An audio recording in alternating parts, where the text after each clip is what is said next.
के geography channel में आप सबका बहुत बहुत स्वागत है। आइए आज हम लोग एशिया महाद्वीप के बारे में अध्ययन करेंगे, जिसमें सबसे पहले हम लोग इसके भौगोलिक स्थिति का अध्ययन करेंगे। आइए देखते हैं। एशिया महाद्वीप ग्रीनविच रेखा या 0 डिग्री देशांतर के पूर्व में स्थित होने के कारण पूर्वी गोलार्ध एवं भूमध्य रेखा के उत्तर में स्थित होने के कारण उत्तरी गोलार्ध में स्थित है और इस प्रकार से इसका विस्तार भूमध्य रेखा से उत्तरी ध्रुव महासागर तक इसका विस्तार पाया जाता है। आगे हम लोग देखेंगे एशिया महाद्वीप का अक्षांशीय विस्तार 10 डिग्री दक्षिणी अक्षांश से 80 डिग्री उत्तरी अक्षांश तक विस्तृत है एवं देशांतर विस्तार 26 डिग्री पूर्व से पूर्व दिशा में अंतर्राष्ट्रीय तिथि रेखा तक 170 डिग्री पश्चिम देशांतर रेखाओं तक के मध्य पूर्वी गोलार्ध में स्थित है और इस प्रकार से इसका पूर्व से पश्चिम का विस्तार पृथ्वी के लगभग आधे भाग में फैला हुआ है। इसके उत्तर में उत्तरी ध्रुव महासागर, जिसे आर्कटिक महासागर कहते हैं, और पूर्व में प्रशांत महासागर, ये प्रशांत महासागर है। इसके दक्षिण में हिंद महासागर का विस्तार फैला हुआ है और हिंदुस्तान के नाम पर ही इस महासागर का नाम हिंद महासागर रखा गया है। और आगे है कि एशिया महाद्वीप के पश्चिम में लाल सागर, भूमध्य सागर, काला सागर, कैस्पियन सागर और पश्चिम में यूराल पर्वत और पश्चिम में यूरोप महाद्वीप और पश्चिम में अफ्रीका महाद्वीप का विस्तार पाया जाता है। और इस प्रकार से आगे चलते हैं। आगे हम लोग देखेंगे एशिया महाद्वीप का क्षेत्रफल 4 करोड़ 45 लाख वर्ग किलोमीटर है। यह संसार के समस्त स्थल मंडल का 30% भाग है। एशिया पृथ्वी का सबसे बड़ा महाद्वीप है। इसका उत्तरी तट प्रायः बर्फ से जमा रहता है। पूर्वी तट के साथ बहुत से द्वीप हैं। इन द्वीपों की झालर और महाद्वीप के बीच कई कम गहरे उपसागर हैं और इस प्रकार से हम देख सकते हैं कि दक्षिणी तट में हिंद चीनी, फिर उसके बाद मलाया, आप देख सकते हैं मलाया, भारत और अरब के प्रायद्वीप हैं। भारत और ये अरब के प्रायद्वीप हैं। सारा तट 80,000 किलोमीटर लंबा है। यह लंबाई एशिया के क्षेत्रफल की तुलना में बहुत थोड़ी है। एशिया का तट बहुत कम कटा फटा है और इस प्रकार से इसकी कुछ विशेषताएं भी जान लेते हैं। क्षेत्रफल की दृष्टि से यूरेशिया की कैस्पियन सागर विश्व की सबसे बड़ी खारे जल की झील है। ये कैस्पियन सागर, ये बैकाल झील है और बैकाल झील विश्व की सबसे गहरी झील है। आगे चलते हैं। आगे हम लोग देखेंगे कि तुर्की की वान झील विश्व की सर्वाधिक खारे पानी की झील है, जिसकी लवणता 330 है। और इसके बाद सेकंड नंबर पर आता है मृत सागर जिसकी लवणता 238% है। ये आगे हम लोग इसके प्रमुख रूप से जो सागर हैं उसके बारे में हम लोग जानकारी हासिल कर लेते हैं। एशिया महाद्वीप के उत्तर में ये कारा सागर है, तो वेरेंट्स सागर है, और सबसे उत्तर में ये दिख रहे हैं आर्कटिक महासागर है। ठीक, और आगे चलते हैं, आगे हम लोग देखेंगे कि एशिया महाद्वीप के पूर्व में यहाँ बेरिंग सागर है, यहाँ बेरिंग जलसंधि है, या कह लीजिए बेरिंग जलसंधि। बेरिंग जलसंधि एशिया और उत्तरी अमेरिका को अलग करती है। और आगे हम लोग देखेंगे ये ओखोटस्क सागर है, ये जो कमचटका प्रायद्वीप के पश्चिम में स्थित है। एशिया महाद्वीप के पूर्व में प्रशांत महासागर का विस्तार पाया जाता है। ठीक, और ये पोर्शन जो देख रहे हैं ये जापान द्वीप है, और इसके पश्चिम में ये जापान सागर है, पीला सागर है, और इधर आप पूर्वी चीन सागर है कि ये दक्षिणी चीन सागर है, ये टॉकिंग की खाड़ी है, थाईलैंड की खाड़ी है।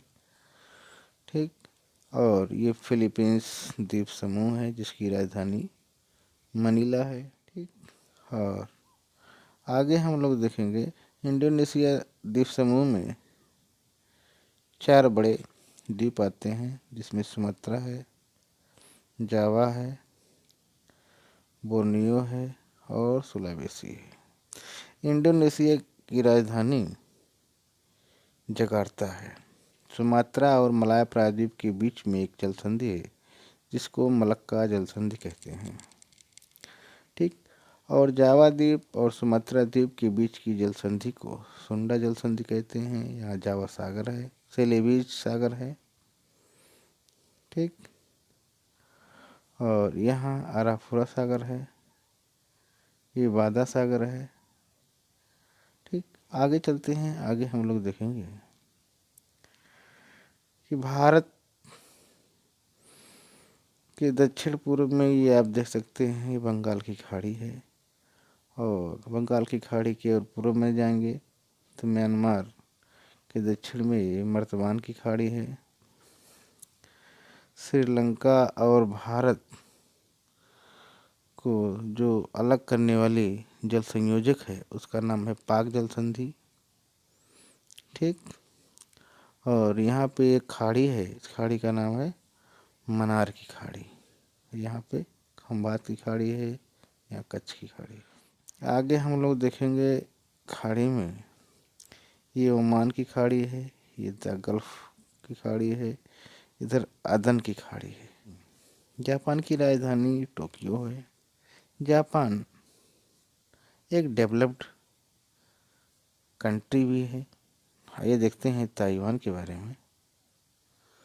ये चीन के पूर्व में ये ताइवान एक द्वीप है जिसकी राजधानी ताइपे है। ताइवान और चीन के बीच एक जल संधि है जिसका नाम है ताइवान जल संधि। ठीक, और आगे चलते हैं, आगे हम लोग देखेंगे फिलीपींस। ये है फिलीपींस द्वीप समूह और जिसकी राजधानी है मनीला। आइए देखते हैं इंडोनेशिया। ध्यान दीजिएगा, इंडोनेशिया 4 बड़े द्वीप को मिला करके इंडोनेशिया कहा जाता है, जिसमें सुमात्रा है, जावा है, बोर्नियो है, सुलावेसी है, और इसकी राजधानी जकार्ता है। ठीक, और आगे हम लोग देखेंगे सिंगापुर। आइए देखते हैं, सिंगापुर देख लेते हैं। ये मलेशिया है, उसके दक्षिण में सिंगापुर है। सिंगापुर की राजधानी सिंगापुर सिटी है। ठीक, और इस प्रकार से आगे हम लोग देखेंगे अंडमान निकोबार द्वीप समूह। ये अंडमान निकोबार द्वीप समूह है, भारत का केंद्र शासित प्रदेश है, जिसकी राजधानी पोर्ट ब्लेयर है। ये भारत के दक्षिण पश्चिम में लक्षद्वीप है जिसकी राजधानी कवरत्ती है। ये भी भारत का एक केंद्र शासित प्रदेश है। भारत के दक्षिण में ये मालदीव है और जिसकी राजधानी माले है। ये श्रीलंका है, ठीक, और इसकी राजधानी कोलंबो है। अदन की खाड़ी अफ्रीका महाद्वीप का एक देश है। इथियोपिया और यमन की राजधानी है सना। इसी के बीच में यहाँ पे एक खाड़ी बनती है जिसका नाम है अदन की खाड़ी, ठीक। आगे चलते हैं। आगे हम लोग देखेंगे एशिया महाद्वीप के प्रमुख बंदरगाह। व्लादिवोस्टोक एशिया महाद्वीप के उत्तर पूर्व में स्थित है, व्लादिवोस्टोक। और इसके बाद देखेंगे याकोहामा। याकोहामा जापान में है, होन्शु द्वीप पर ये याकोहामा स्थित है, ठीक। आगे चलते हैं। अंगहाई एक प्रमुख बंदरगाह है जो कि चीन के पूर्व में स्थित है। चीन का एक प्रमुख बंदरगाह है। और इसके बाद आगे चलते हैं। आगे हम लोग देखेंगे हांगकांग। हांगकांग चीन के दक्षिण पूर्व में स्थित है हांगकांग, ठीक। और थाईलैंड है। थाईलैंड एक कंट्री है जिसकी राजधानी बैंकॉक है। ये आप देख सकते हैं, ये सिंगापुर है जिसकी राजधानी सिंगापुर की राजधानी सिंगापुर सिटी है, ठीक। इंडोनेशिया की राजधानी जकार्ता है जो कि जावा द्वीप पर स्थित है। आगे हम लोग देखेंगे म्यांमार। म्यांमार की राजधानी यहाँ पे नायपिथाव है, ठीक। और यंगून उसके दक्षिण में स्थित है। ये चेन्नई बंदरगाह है। कोलकाता ये है, ठीक। ये कोची है। ये मुंबई बंदरगाह है, ठीक। ये पोरबंदर है, ठीक। और आगे चलते हैं। आगे हम लोग देखेंगे श्रीलंका की राजधानी कोलंबो है। कोलंबो एक बंदरगाह है। पाकिस्तान का एक प्रमुख बंदरगाह जिसका नाम है कराची बंदरगाह, ठीक। पाकिस्तान भारत के उत्तर पश्चिम में स्थित है जिसकी राजधानी इस्लामाबाद है। एशिया महाद्वीप के धरातल के बारे में थोड़ा हम लोग अध्ययन करते हैं। एशिया के धरातल में बांट सकते हैं जिसमें पहला है उत्तर का निचला मैदान या कह लीजिए साइबेरिया। पश्चिम में यूराल पर्वत तथा कैस्पियन सागर से लेकर पूर्व में पूर्वी अंतरीप और बेरिंग जल संयोजक तक फैला हुआ है। पश्चिम में चौड़ा और पूर्व में तंग है। इसमें ओबे, एनीसी और लीना में ओबे, एनीसी और लीना नदियाँ दक्षिण से उत्तर को बहती हुई उत्तरी ध्रुव महासागर में गिरती हैं।